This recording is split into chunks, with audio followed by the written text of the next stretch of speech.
pledge allegiance. I pledge allegiance to the flag of the United States of America and to the republic for which it stands, one nation, under God, indivisible, with liberty and justice for all. Our vision statement that I always read out is connecting, engaging, growing. The next item is consideration of agenda amendments or deletions. We do not have any for this evening. Okay. And that moves us right into why we're here, the presentation. Yeah, so I have about, it's approximately 20 slide presentation. Takes me approximately 20 minutes to get through it. And if anyone has questions for clarification as I'm going through it, you're more than welcome to ask those. If you have specific, more detailed questions, I would ask that you hold those till after the presentation. And then after the presentation is done, the board and myself will take questions and comments from the audience, as well as entertain questions amongst each other and any other discussion points. So we've put together a presentation just to kind of give an overview, a real high-level overview to explain school finance and how that works, and just how some of the recent changes in legislation are impacting schools and presenting challenges for schools from a financial standpoint. And so this presentation is kind of an overview of several presentations that we've listened to over the last year. And some of those presentations have been like 100+ slide presentations. So this has been condensed into 20 some slides. So it's just, again, it's a real kind of general overview. And I want to start off with just reminding, just kind of a reminder of our priorities as a school board and as a school corporation and a community. When you look at our vision statement, our mission statement, our belief statements, and then our priority areas of focus, those are important to keep in mind as we talk about school finance. We look at our priority areas of focus: provide a safe learning environment, provide enjoyable learning opportunities within and beyond the classroom, provide opportunities to master relevant content, knowledge, and skill development, provide responsible fiscal management. And so those are our priority areas of focus. And again, I just wanted to emphasize those as we go and we start talking about the school finance and the challenges. In 2019, legislation changed how schools were funded. Mrs. Anderson suggested I use visual aids to kind of jazz things up a bit. And so got some buckets here representing the different funds.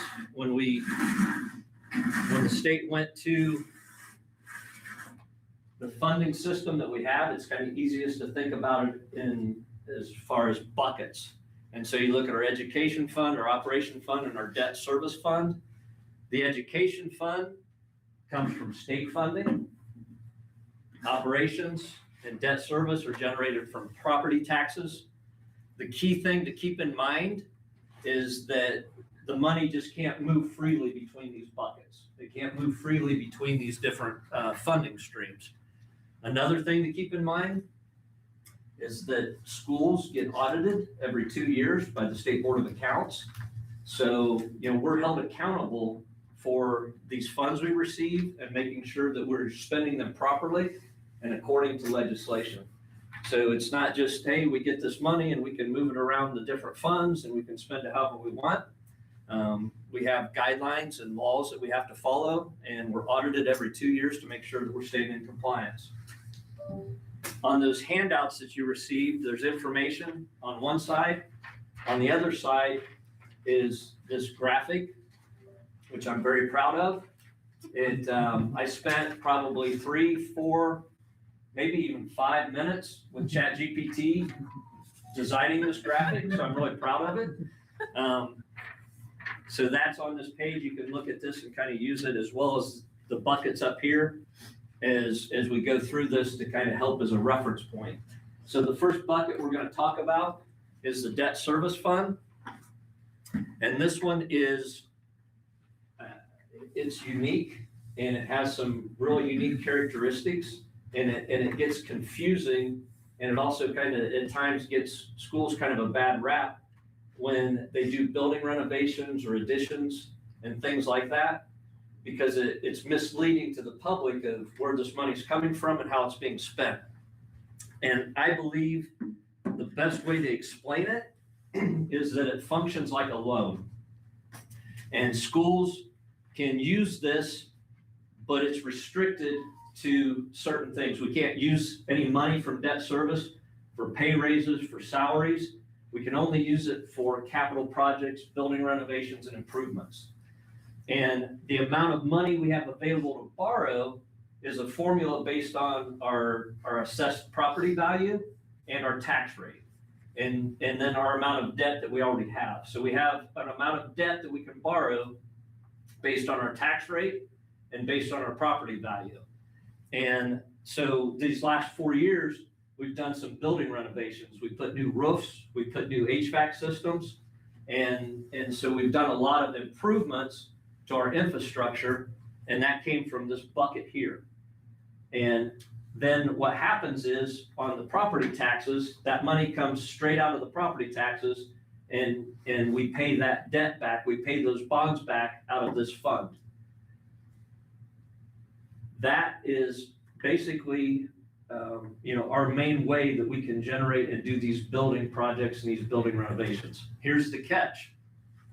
If we don't use this fund, we don't get this money. We can't put it in any, so we don't borrow money to do these building improvements. That doesn't put more money in these buckets. That money's just lost to the school. And so that is key in understanding, well, how can the school afford to put a new roofs on? How can they afford to do the HVAC? And why aren't they putting that money into teacher raises or doing other things with that money? It's because it's in this bucket and it can only be used that way for those specific things. And so for the rest of this presentation, we're just going to forget about this bucket, okay? Because it doesn't really help us when we start talking about some of the operation costs and salary challenges. But we'll set it over here. But for all practical purposes, this bucket doesn't help us for the other things that we're going to talk about now. So that's the debt service bucket. Then we have the education fund, and this bucket, this is what pays for everything educational. All of our teacher salaries and benefits, they come out of this. Teacher salary benefits, administrator salary and benefits, instructional aides, academic support staff, all of our curriculum. When Indiana went to no textbook fees for parents 2 or 3 years ago, that was a great thing. And then the state said, we'll fund that for you. You'll get a textbook fund. So we did that first year. Then the next year they said, well, we're going to tweak that a little bit. And now this year they just said, well, you're just going to absorb it in your education fund. And so we don't get any separate money now for curriculum textbooks. We have to pay for it out of this bucket. All of our classroom materials, extracurricular coaching, all of those things, anything student related to education comes out of this bucket. And one thing that, you look at teacher salary and you say, well, teachers are making this much money. And so, you have this many staff, they're making this much money. And you think you have an idea of what that takes out of this bucket. But what a lot of people don't understand is that salary, you have to pay payroll taxes. We have benefits. We have matching. We are required by state to pay into retirement funds. And so all of that is on top of that salary. That all comes out of this bucket. So that's our education fund bucket.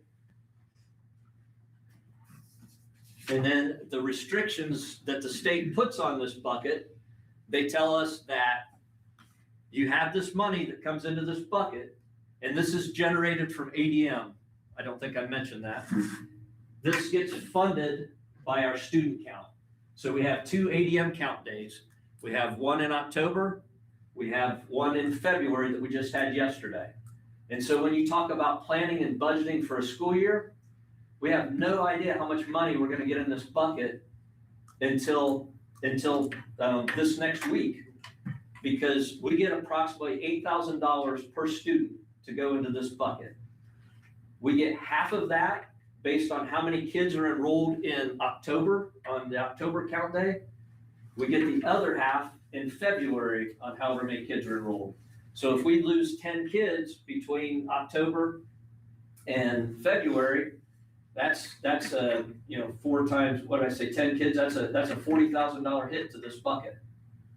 And we have to plan staffing, and we have to plan all of these things, but this money, we don't know until we get to the count days. So this funding is generated from our count day. The state says that 65% of this money has got to go towards teacher salary and benefits. So the money we bring into this bucket, 65% has to go to teacher salary and benefits. The state then comes along and says, you also have to pay teachers a minimum of $45,000. And that continues to be increased over the last 3 or 4 years, and they're talking about increasing it more. And so when they increase the teacher salary, then they put more money in this bucket for us, right? No.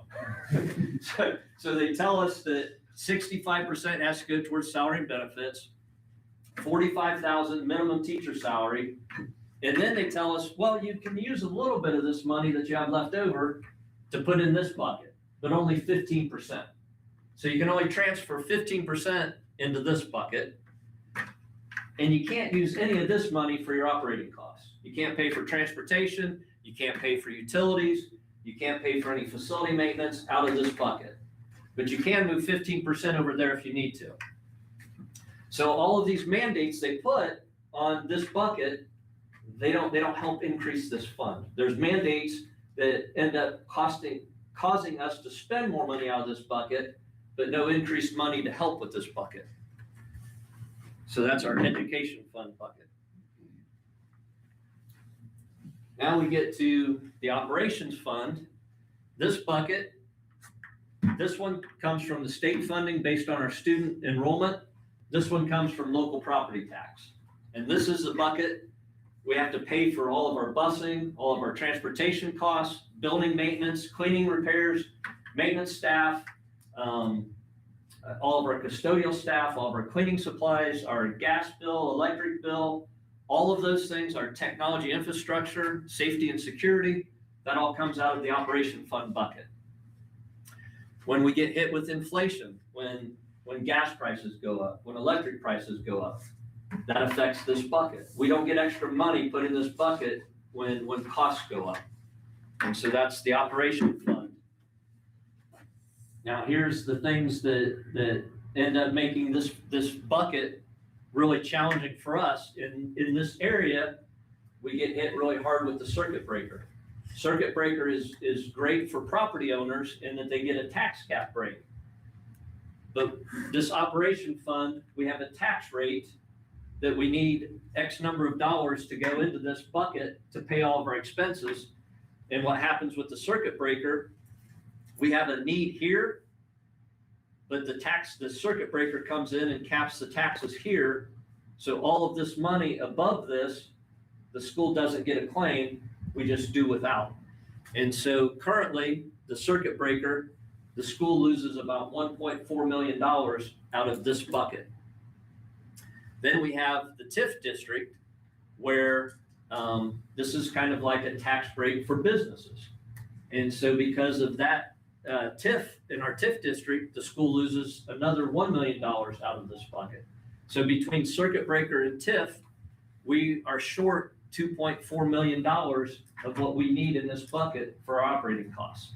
And there's no way for us to recover that money. When that tax cap, it's just gone and lost to the school.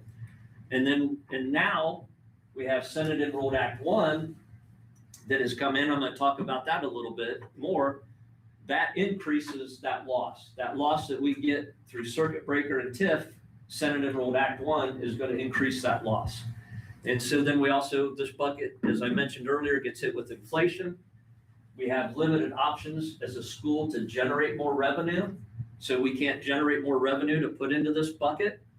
And then another thing that that we really don't think a lot about in this area is that vouchers to private schools affect us. And how it affects us, we don't have private schools in Elwood where voucher money is going towards, but what happens is millions of dollars that the state would normally put into the education fund is now going to vouchers. And a lot in Marion County, Indianapolis schools, millions of dollars are going to vouchers for private schools. Well, that takes away money that would go in our bucket. And if the education fund was higher, then there would be a larger 15% to transfer over into operations. So we get indirectly hit with vouchers as well, because it lessens our 15% that we could transfer to operations. So those are all the things that are impacting the operation fund. The circuit breaker, this is just a little bit more detailed explanation. It limits how much property tax revenue the school can collect. When tax caps are exceeded, the revenue in the operation fund is reduced by the amount that exceeds the cap. So anything over the cap, which is at 1.4, the school loses out on. And these losses are permanent and must be absorbed by the school corporation. And then the TIF district, in essence, when property tax value for redevelopment projects, when the assessed value grows, the school can't capture any of that for as long as the TIF is in place. And so when the tax base grows, that assessed value is unavailable for the operations fund, and this creates long-term pressure on the operation fund. And then Senate Enrolled Act, just as a very, very, very general overview of this, is that basically it's creating a new 2% tax cap deduction. So it's adding another 2% loss to the circuit breaker, and then it's slowing down the net assessed value growth over the next 5 years. And I'm going to show you a graph here shortly of what that's going to do to the school's funds as this kicks in and impacts the circuit breaker even more. This is a fine print. This is more detail as far as the Senate Enrolled Act, and this information will be available on our website, but this gives you a little bit more detail into exactly how Senate Enrolled Act 1 works. Statewide impact. Policy Analytics is a financial consulting firm that we're working with, and they're working with a number of school districts across the state. And what they have validated that the circuit breaker is going to continue to increase, that the net assessed value will see minimal growth, and that our operations fund revenue will steadily decrease. So I mean, they're calculating all of this across the state. This is what school districts are facing. When looking at other school districts across the state since 2018, there has been 70 successful operating referendums run across the state of Indiana for school districts to help with the loss that they're experiencing in the operation fund just from circuit breaker and TIF. And now, and basically over election periods, which it used to be you could do it in May and November, that's when those 70 operating referendums have been run over the last, since 2018.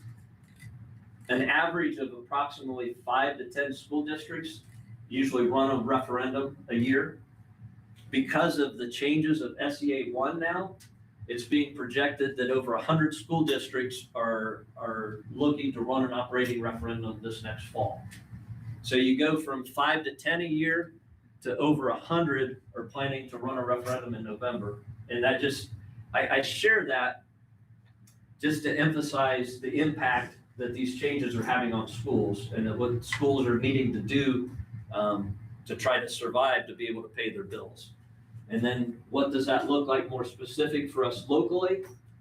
The annual projected loss is projected to grow to over $3 million a year, and then it just continues to compound. So you take that circuit breaker loss, you take that TIF loss, and you look at a healthy school balance. We should have about 2 to 3 months of payroll set aside, and you can see where our balance was staying pretty healthy. And at 2025, we were down to 3.6 million cash balance, which was kind of the low end of where we needed it to be.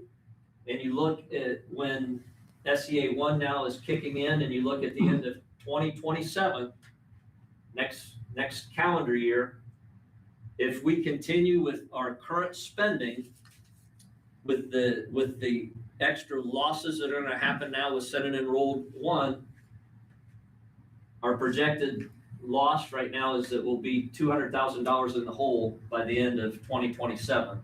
And if you go all the way out to 2033, with our current spending and the current losses that we're facing, we would be at a negative $17.6 million deficit by 2033. Obviously, that's not sustainable, and we cannot do that.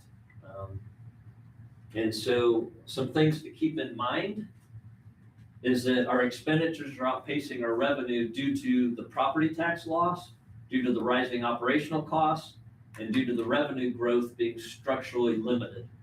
And so this gap here is not because Elwood Community Schools is being wasteful in their spending. We are managing our money very cost effectively. We are not overstaffed. We are not spending money on frivolous things. We are doing the best we can with the resources we have to provide safe and quality educational environments for our kids. And so this gap is not caused by us being wasteful. It's being driven by the funding system right now. And that the funding system and Senate Enrolled Act 1 is making that gap grow. And so as a community, if you're sitting down at home, right, and you're doing your budget, you look at your income, you look at your expenses, and you try to figure it out. And so that's what we have to do as a school system and as a community. And you look at our choices. Our choices are either to cut costs or increase revenue. And we can reduce operating expenses, or we can look at running an operating referendum to generate more revenue. And the circles are intertwined, overlapping on purpose, because what we really need to do is a combination of both, right? And so if we decide to run our operating referendum, we're still going to need to cut some costs, because realistically, we wouldn't go to the community and expect to make up all of that lost revenue that we have in circuit breaker. But what is going on right now is not sustainable. And so how could an operating referendum help? Well, it provides local control to stabilize funding. The choice comes back to the community on how much are we going to invest in the school. And it helps offset the circuit breaker loss, addresses the rising operational costs. It protects our essential services. It avoids cuts to programs and positions that provide safe and supportive learning environments. If we didn't run a referendum, then revenue loss is going to continue to grow each year. Cash balance declines and quickly becomes negative, as we saw as early as the end of 2027. Deferred maintenance and increased long-term costs. We just kind of came through a period of what the corporation would look like when you don't have the money to take care of your buildings. When I came here 6 years ago, when it would rain, we had trash cans sitting all around the second floor of the high school catching the rainwater. We had classrooms that were either too cold or too hot. So over the last 4 years, we've been able to put new roofs on the building. We've been able to put new HVAC systems because of leveraging this money. But now we're going to be in a position where we're not going to be able to maintain these.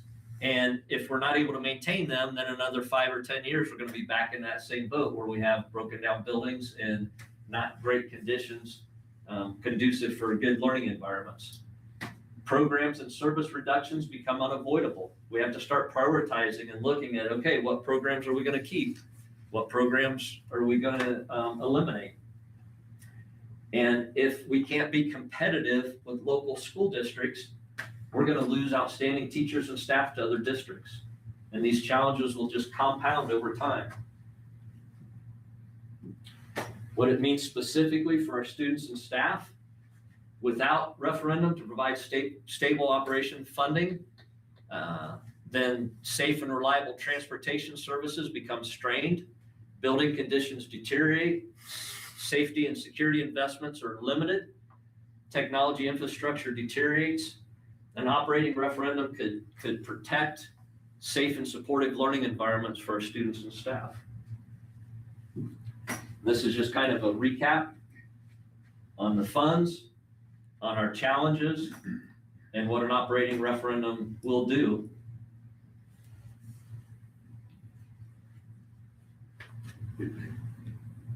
And then lastly, the question before us isn't whether Elwood Community Schools matter. We all know it matters. You folks wouldn't be here tonight.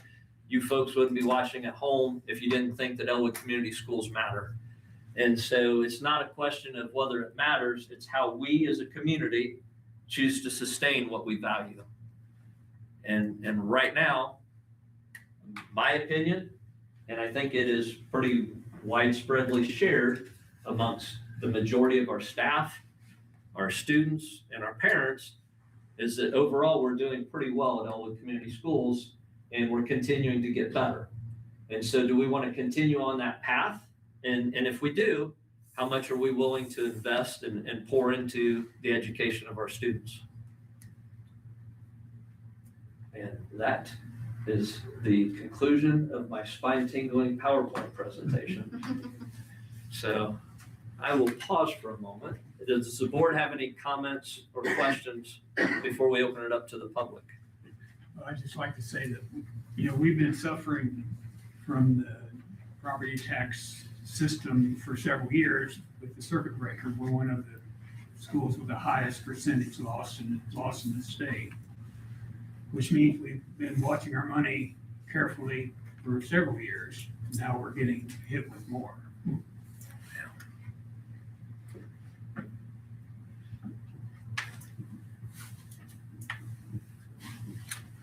Any other comments or questions or?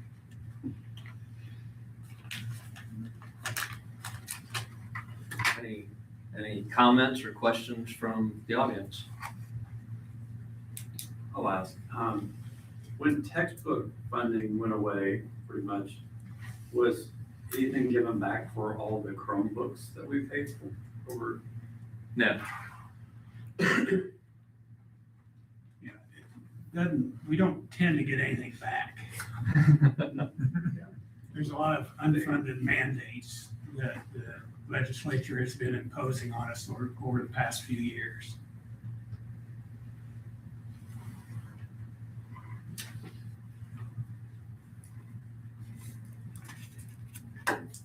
This slideshow will be available on our website. This recording of this meeting will be available on our website. You are welcome to, I'm not ending this meeting, I'm just letting you know as you're giving you some time to think, I will be available to answer questions. If you think of any after tonight, if you're listening at home and have questions, you're welcome to email me, call me. You can talk to the board members as well.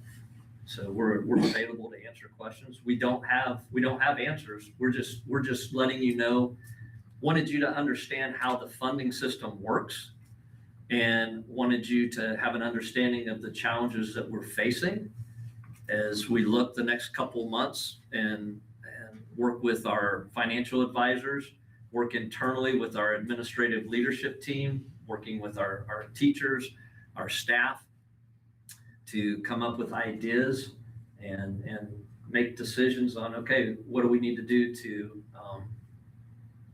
correct this and put ourselves in a position where we're not going to go into a deficit in the next year and a half.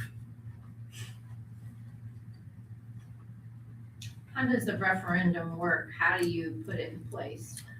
So You said about this fall, 100 school corporations in Indiana are going to have a referendum in place. How does that work? So the first thing the first step is having conversations and seeing if it's feasible, seeing how much we would need to generate. And so that's what we're doing right now. Having conversations. If the board were to decide to run an operating referendum, because it lies in the board's hands to pass a resolution. They would need to pass a resolution that we are going to run an operating referendum. And timing wise, we would need to decide that between now and May would be the optimal timing. And so between now and May, we need to decide, okay, are we going to run an operating referendum? And if so, what is the ask going to be? What would we ask to increase the rate to capture some of that circuit breaker loss that's going to help us financially to be able to continue to provide the services that we are doing right now? So we need to establish a minimum rate of what that would take. And then we need to say, okay, is that a realistic ask of the community? And if it's not, then we need to adjust it. Then we need to find out what is a realistic ask of the community. And by May, that number would need to be determined by May, and that would be part of the resolution. And so when the board passes a resolution, and they would set the rate at that time, and then they would notify the proper officials, and then that officially becomes part of the ballot in November. And then the community would have between the resolution being passed and the election in November, the community would have time to learn more about it to be able to make an informed decision in November to vote.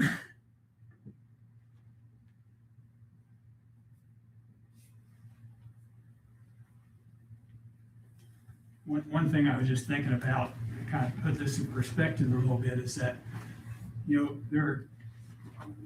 Dr. Troy said that we got about 100 schools expected to have a referendum this year. But there's already 83 that have referendums. So what that means is that over 60% of the schools in Indiana think they have to have a referendum. So it's not an Elwood situation, it's widespread throughout the state. And the schools are just reacting to the situation that they've been put into.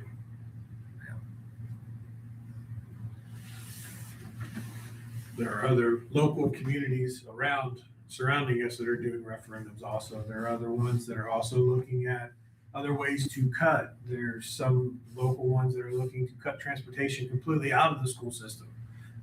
That way, the parents would have to take the kids to school. There's no buses. They're finding ways to cut.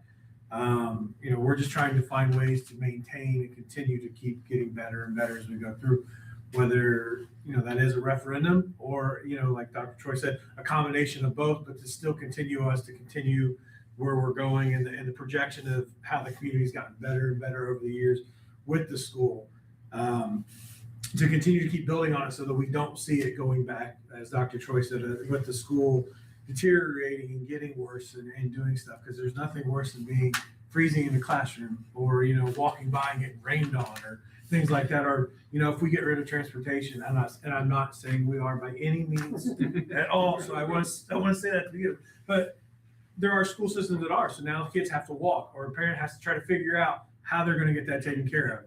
So just trying to do what we can here to best support this community, because, and I'm sure just like everybody in this room, we care about the community, we care about the school. Everyone on this board cares about this community and school, or we wouldn't be on here. So we're just trying to find the best answer we can to help everybody continue to grow and get better.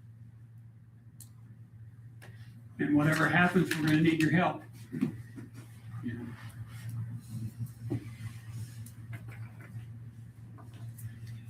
So you go through all this by May, and it's put on the ballot, and the community votes it down. Then what? Well, I mean, that's hopefully that doesn't. happened before, so that's all I'm saying. Hopefully it doesn't. Yeah, hopefully it doesn't happen. But Right. if it does happen, then we have to make cuts. I mean, you saw this is not. You can't function. Right. The state's not going to allow us to operate in a deficit. So as early as 2027 there, at the end of 2027, right now, we're projected to be $200,000 in debt. And so we have to, that doesn't pass, we have to make cuts to keep from hitting a negative deficit at the end of 2027. But in our community, there's a lot more households that own property who do not have children or have already raised their children. I remember when this came up before, that a lot of people who don't have children anymore, they don't care as much. Okay, so, you know, a lot of the families in this community, they rent, so they're not paying the property taxes. So I'm a business person, I think in business terms, and I remember some of this from before. Yeah. But you know, I hate to see this. Yeah.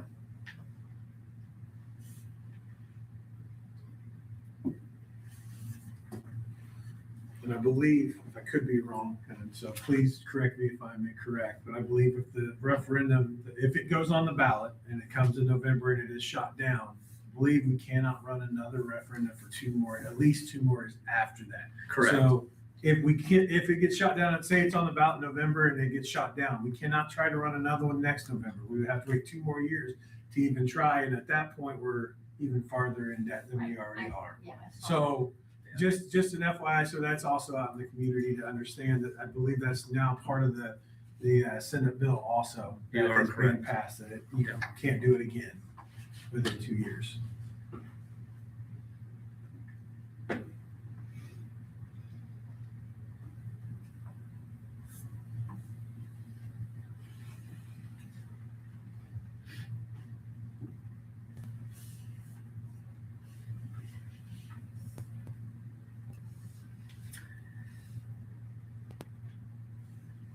Did the bucket presentation help? It was Did that perfect. help explain school funding a little bit better? Good job. At some point, we're keeping them just in case we need to put them over our heads. Just need some monopoly money to put in there. Right.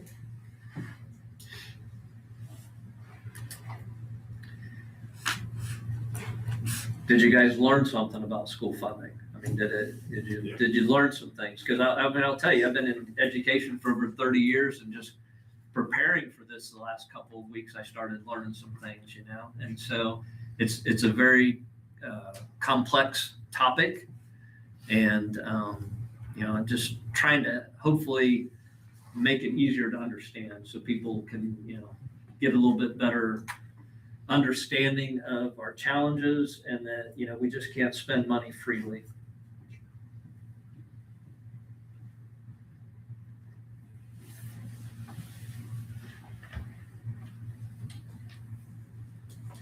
There's no other questions. That was the last agenda item. Do remember, going through that more carefully, reading through it yourself will probably give you a lot better understanding. And there's plenty of places to ask questions. So feel free. I'd encourage you to do that. Because the people who support the school are going, if we do a referendum, we need people supporting us and explaining the things to other people throughout the community. We have public comments and questions on the agenda next. I think we're kind of doing that right now. Yeah. So if anybody has any other questions, we'll wait until we get to answer them all, but otherwise, we're done with the purpose for tonight's meeting. So if no other questions, can we have a motion? I'll make a motion to close if we're done. Okay, motion made and seconded. All in favor, say aye. Aye. Aye. Opposed, nay. Thank you for coming.